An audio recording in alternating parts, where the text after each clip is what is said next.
Please please అండి, దయచేసి ఒక్క లైక్ చేసి చివరి వరకు చూడండి.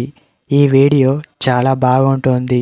ఏమేమో వీడియోలు చూస్తూ లైక్స్ కొడుతుంటారు, కానీ లైఫ్లో జరిగే వాటి గురించి చెప్తే ఎవరు లైక్స్ చేయడం లేదు.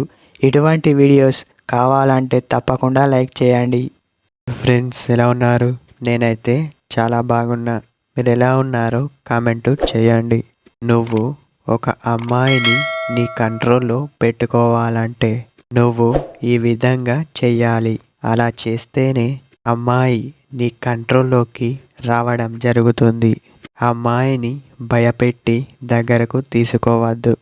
దానిని చూసి అందరూ ఎగతాళి చేస్తారు.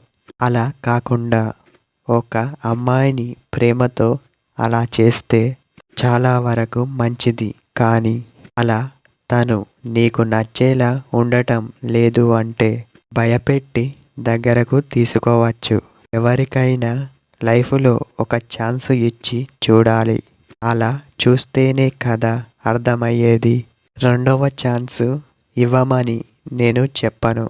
ఎందుకంటే అది ఏ కారణంతో ఇవ్వాలంటే చెప్పినా కూడా తను వినట్లేదు అంటే అప్పుడు ఆలోచించి ఆ తర్వాత నిర్ణయం తీసుకోవడం చాలా ముఖ్యం. అమ్మాయి ఎప్పుడు నా కింది స్థాయిలో ఉండాలి అని అనుకుంటావు.